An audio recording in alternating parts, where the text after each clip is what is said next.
friends, welcome to Mimi's Mixed Bag. Thank you for stopping by. If this is your first video of mine, check out my playlist. It is truly a mixed bag of whatever I find interesting to share. This week I'm going to bring you some thrifted makeovers. I'm all the time shopping for little odds and ends and little wooden things that I can craft and make over. It's one of my favorite types of crafting, is to take something that's old and ugly or broken and make it into something beautiful. So nothing I have today is really broken, but it's stuff that I've just had in my stash that's kind of in my way. I either need to make it over or get rid of it. This is the perfect weekend to craft because we are getting ready to be hit with about 5 inches of snow, and we don't normally have snow here in the Mid-South, and it pretty much shuts us down for several days. So this is the perfect opportunity to get these things done. The way I normally do these little thrifted makeovers is I just show you the before, because you're not going to have the exact same thing that I have,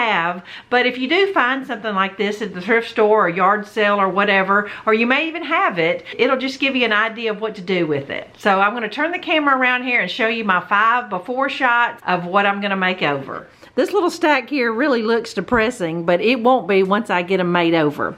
This little clay bowl thing here I've had for probably a year. I got it in the Goodwill bins. Super heavy, and I love the detail on the sides of it. I'm not sure if I'm going to accent that or not because it's a low enough bowl where you really can't hardly see it. I'm not sure what I'm going to do with it yet. I'm going to make that look better than what it is. It almost looks like someone had it outdoors because it's really kind of weathered.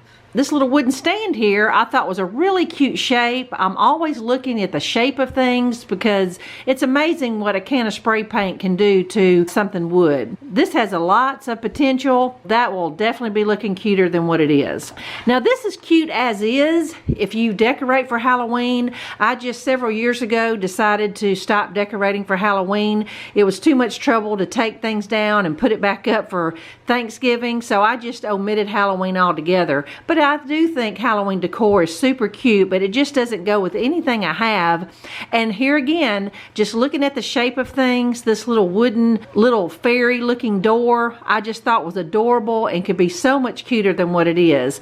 I really wanted to make it into like a little Christmas elf door, but I never got around to it. So I thought, you know, I'm just going to make it into Valentine decor. That's something I have probably the least amount of, and it would just be really cute. And if I decide not to do Valentine, then it might be some kind of springy door. We'll see.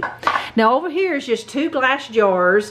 One day I had some pickles and one day I had some sauerkraut, and I thought, you know, these 2 jars look almost identical, so I may find something to do with that. And last but not least is a roll of deco mesh. I know a lot of people are over that, but it still makes a super cute wreath whether you like it or not, and I do like the black and white plaid, so I think that really lends itself to Valentine's. And then I had this little Dollar Tree Forever and Always. They probably still have it. With those 2 things, I can make something cute for the door. So these are the before shots, and I'm going to craft for the next couple days, and then I think these things will look a lot different. All right, the first project I'm working on is going to be the Valentine wreath. Now, each project I'm not going to give you a play-by-play because some of them are pretty much self-explanatory, but sometimes with a wreath, I wanted you to see what it looked like before it's completely constructed, because sometimes it's hard to realize what I did. But I went ahead and cut my deco mesh into 10-inch pieces, and I was able to get about 30 of these little pieces.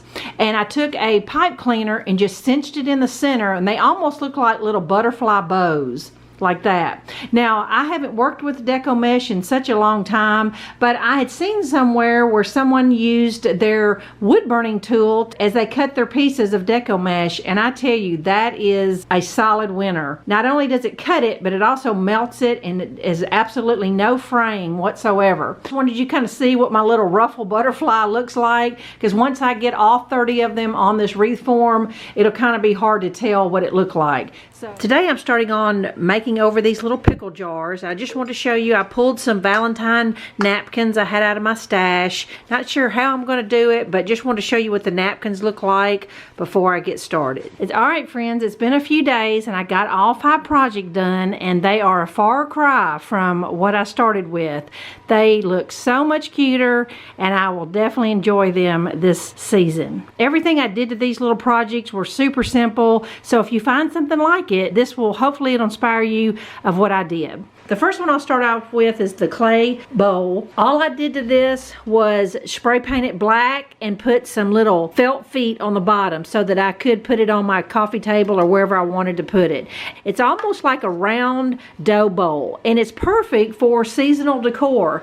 Here I just took some scrap fabric I had in my craft room and just made some little stuffed heart. I took some scrapbook paper and folded it like an envelope and made it look like some Valentines, and here I have some Valentine bowl filler. In the spring I can put some flowers and Easter eggs. You know, it's just unlimited of what you could do with the round dough bowl. Real happy with that and gonna use this year round. The next one was the little Halloween decor from Target. You know, I loved the little stone look and the doorknob and the little hardware, and I was just afraid if I painted that all over, it just wouldn't be as cute. The detail wouldn't be as cute. So I said, you know, purple is kind of a Valentine color, so I'm just going to accentuate what's there, and just took some red glitter glue and put some hearts on the door, and then strung up a little wood heart banner, and then I had a little teddy bear Valentine trinket thing there, and so that just kind of finished it off. And I did paint the sides black.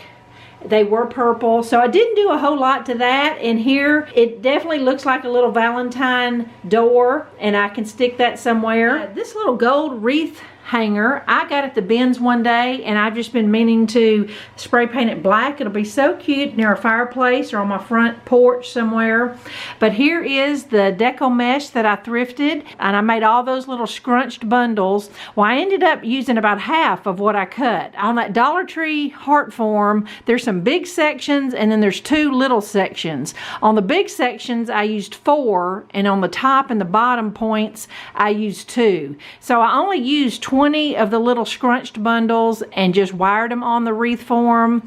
This is the Dollar Tree laser words, forever and always. I just used a red paint pen and painted it up, and then on the downstrokes I put a little white highlight. Super cute for just a few dollars. And I did try putting all the bundles on there, and it made the center of the heart so protruding that I couldn't even put my wood sign on the front. So that's the reason why I took out about half of those bundles, and it just lays a lot flatter. So just really cute. I'm gonna put it on my door when I get through filming.